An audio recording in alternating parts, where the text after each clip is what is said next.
right, our next call-in is Johnny Haught. He is the owner and head instructor of Ohio Valley MMA. Johnny and I have never met each other, but we have a personal history. As I'm playing shows around the Ohio Valley, I watched him kick my friends out of bars as they were being a little bit too rowdy. So we're going to call him and see what he's got going on. You got us? There we go. What's up, man? Thanks for coming in on short notice on Zoom. Oh, it's not a problem. I was just sitting around. I've been busting my ass all day. Oh, yeah. So we gave you a little introduction. I said, Johnny and I have a personal relationship, but we never met. I watched you kick my buddies out of different bars as I was strumming my songs. I've been doing that. I had done that for a very long time, so most people know somebody I've thrown out. Nice, nice. I told them, my friends would always give me this look, and I'll look back, I'm like, you did this to yourself. Oh, yeah. Even if a guy thought he was going to get chippy, his buddies would be like, yeah, you're not getting help. So what do you got going on? What events you have going on that you're planning in the area? We've offered to do protection and security at the June 10th Pride on the Plaza. So we've got the fighters coming out. I've got some off-duty police officers. Just really a situation where, one, it's on my doorstep. Literally, my gym's in Market Plaza. Okay, anyway, nice. And, just to help a group of people have a better time without the fear of anybody giving them shit. Right. I should have asked, are we being censored in this situation? Oh, no. No. No censor. Nope. I'm on radio and TV a lot, so I Right. turn it off, but if I don't necessarily have to. Well, I mean, we're definitely going to pixelate that Green Bay sticker behind you. That's got to go. But other than that, you can say what you want. Yeah, this whole room's all green and gold. And you know what? I'm not saying any more to make fun of you because I don't want to get tossed on my ass. Yeah. So it's. That's the one thing I don't joke around about is Green Bay Packers. Guys will find out quickly. If we lost on Sunday, you don't want to talk about it on Monday. So what do you think of the whole Rodgers going to the Jets? As a Green Bay fan, are you happy about that? Yeah. Okay. Yeah, it was time. We've gone through this before. I watched Brett Favre string us along for, 3 years retiring and not retiring. Rodgers, when he initially held out, it was a situation where they had really screwed him enough times to where he felt he needed to. You knew he had him by the balls. And the fact that they would let Jordy Nelson go after he led the league in touchdown. Right. They got rid of Randall Cobb. And I remember these games where Randall and him are standing on the field crying because they know full well that Green Bay is not going to pay. And so he would build these relationships with these guys to where they were his best friends. Right. And they had unspoken, chemistry, and then they just ship him off. Right. So when he held out the first time, I understood. But it's time. It's time. We've had this kid sitting on the bench for 3 years. Yeah. Yeah, exactly. So. Some of last year, he got a few times to take some snaps, and his mechanics look like Roger. Nice.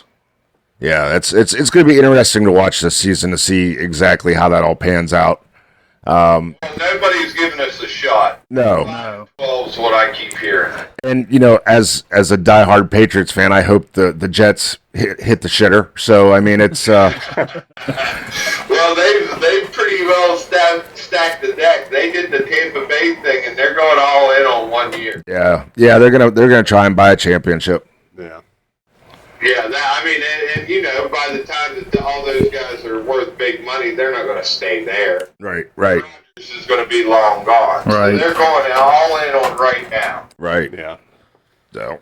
When before you, our skilled players average about 25 years old right now. So It's a young team. This year, Yeah. That's where you want to be. Exactly. I will preface this before you come in and talk to us in the studio. We are huge MMA fans. We have a bunch.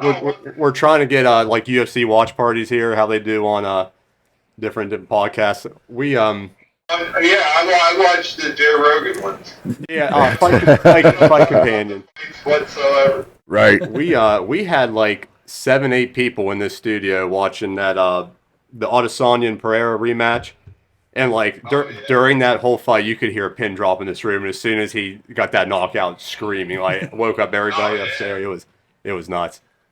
So Adesanya is one of my favorite current fighters. I grew up in the sport, really into Anderson Silva, yeah, and there's some of us that see things a lot different than other people. And Silva's one of those guys, and Adesanya is one of those guys. And like we see things just a little bit slower than everybody else. Right, right. You know, so and the mindset of always learning and taking pieces from multiple martial arts, whether they're viable as a whole as a martial art, there can be things I take from things and use in conjunction with Muay Thai, with boxing, with grappling, and make it work. Right. How many students you have down at the High Valley MMA right now? Right now, fighter-wise, I think we've got around 10. I've got a lot of personal training students and cardio students, and then I have hobbyists that literally come in, learn how to fight, do the sparring, but have no interest in competing. Yeah, I've talked to a couple people when I was working at the wellness center, and they said they were getting ready to do some workouts with you, learn some MMA, as they were just like warming up with different machines. Yeah, well, Lord knows if those people ever even came in. right. Yeah. I could have 100 students, but I'm really difficult. All right. And if you don't want to do it like the right way, I'm not interested. Oh, cool. I came up with a group of people and we did things very, very hard. Now I've learned how to make it more sustainable, but at the end of the day, we're fighting each other. Right. And if I put you in the ring and you're not ready to get punched in the nose, then I've done you a disservice. Right. Right. Right. And that's what I was going to say. Probably just from a safety standpoint, you got it. You practice like you fight. You know what I mean?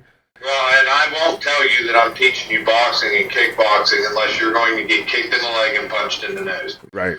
Like, I can tell you I'm teaching you fitness, but I'm not letting you walk around telling people you're boxing and kick. Right. A quick name drop and then go back on the track. Yeah. Well, Matt Welsh was down in downstate working some event and cooking, and he wanted to tell the guy that he was doing boxing, but he didn't want to feel like a poser. I was like, Matt, you get punched in the face every Friday. Yeah. I'm a professional fighter. Like, you're boxing. I know you're not planning on fighting anybody, but I beat the shit out of you every Friday. You can tell people you're a fighter, because if you go through my gym and you actually do the sparring and stuff, I mean, you might as well just say you're fighting because it's damn near close. Right. So we won't hold you up too much longer, but we do have a viewer submitted question. This is very interesting. Yeah, it's called the Ask Ohio Valley segment. This is related to you. It said, if you had to eat at one restaurant in the Ohio Valley during a training camp where you want physical fitness the whole time, the peak physical fitness the whole time, where would it be? And what's the one restaurant you would go to for your celebratory meal where calories be damned, you're going to let loose? Well, when it comes down to... See, I'm a hard person to ask here, because my entire career, I've done 3 to 4 training sessions a day. So, people would ask me, what do you eat? I'm like, you can't eat what I eat, because the amount of calories I have to take in just to sustain what I do. Right. Like right now, I'm losing weight all the time, and we're in the middle of barbecue season. Yeah. Right. But if I really wanted to be clean about the way I was eating and fuel efficient for training and sparring and all that stuff, it'd probably be a Saka.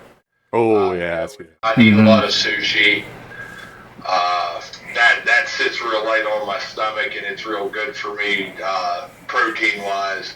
And then the celebratory meal would be double cheeseburgers with nothing on them from Dairy Queens. Oh, the flame broil. I would probably eat 5 to 6. Everybody forgets Dairy Queen's got great burgers. They do have great burgers. Well, when you know how you went to Dairy Queen or you went to your ice cream place after T-ball games and baseball games growing up? Right. Well, we did the same thing, and everybody wanted ice cream, and I would ask Coach, can I just get a double cheeseburger? I actually have a cheeseburger tattooed on my right foot. Nice. So how many times have Off on the other one, so I Oh my God.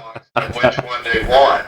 I was gonna ask how many times have you fed that cheeseburger right to somebody's face, but now I'm more intrigued about feeding David Hasselhoff to somebody. That's the thing. I always said that was why I did that. I was a kickboxer, and that was my specialty. And I was like, it would be hilarious if the last thing you see is David. Hey, man, thank you so much for joining us. And I can't wait to get you in the studio to talk more about what's going on and different jobs you're running security for. It's been a pleasure. Hey, brother, I'm good at talking. we see that now. Hey, thank you very much. Appreciate it. All right, thanks, man.